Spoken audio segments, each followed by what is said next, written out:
എന്താ അയാളുടെ ഇപ്പോഴത്തെ മാർക്കറ്റ്? അയാളുടെ തല കണ്ടാൽ ജനം ഇരച്ചു കയറുകയാണ്.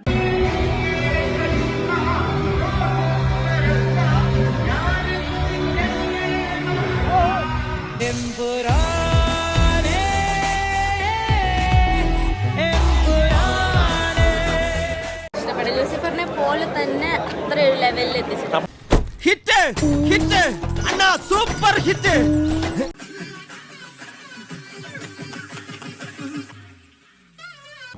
എന്തോ അത് ഇത്രയും വലിയ ഒരു പടം, ഇത്രയും മാഗ്നിറ്റ്യൂഡുള്ളൊരു പടം, പാൻ ഇന്ത്യൻ പടം.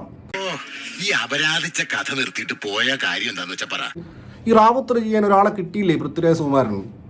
പിള്ളേരുടെ പടം പിടുത്തം കൊള്ളാല്ലടാ.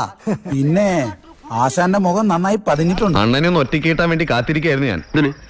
എന്തൊരു കോമഡി ആയിരുന്നു അറിയാം. തിയേറ്ററിൽ ആൾക്കാർ ചിരിക്കുക അദ്ദേഹത്തെ കാണുമ്പോൾ. അല്ലെ, ആ ക്യാരക്ടർ അങ്ങനത്തെ ഒരു കോമഡി കഥാപാത്രമാണെങ്കിൽ ശരി. അങ്ങനെ ഒരു ദൈവം ഇല്ല.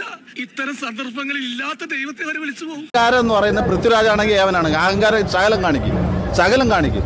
ഇതേപോലുള്ള ഒരു മനുഷ്യനെ കൊണ്ടൊന്ന് മറ്റേ പരിപാടി ചെയ്യണം. ചുമ്മാ ഓരോ നെഗറ്റീവ്സ് പറയുന്നത് സൂപ്പറോടെ കാണാൻ ഉണ്ട്. മാത്രമല്ല 5 ഡയലോഗാണ് അദ്ദേഹത്തിനെ കൊണ്ട് പറയിപ്പിച്ചത്. 5 ഡയലോഗ്. മോഹൻലാലിന്റെ കട്ട ഫാനാണ്. മോഹൻലാലിന് വേണ്ടി മരിക്കാൻ വേണ്ടി റെഡിയായിരിക്കുന്ന ആളാണ്.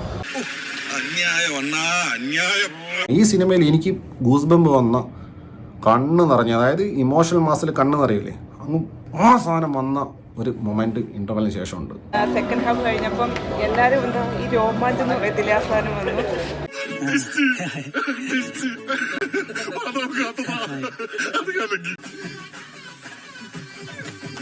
പടം വേറെ ലെവലാ. ഒറ്റ പടമുള്ളൂ. ഒരു പബ്ലിക് സ്ഫിയറിലേക്ക് വന്ന സമയം മുതൽ, എനിക്കൊരു 18 വയസ്സുള്ളപ്പോഴാണല്ലോ ഞാൻ നടനാവുന്നത്. അന്ന് മുതൽ ഞാൻ ചെയ്യുന്ന പല കാര്യങ്ങൾക്കും നിങ്ങളൊക്കെ എന്ത് ധൈര്യത്തിലാണ് ഇവൻ എന്നാണ് ചോദിച്ചോണ്ടിരുന്നത്. ആക്ച്വലി കഥ ഇനി അവസാനിച്ചിട്ടില്ല. ഈ ക്ലൈമാക്സിന് ഒരു ടൈലന്റ് കൂടി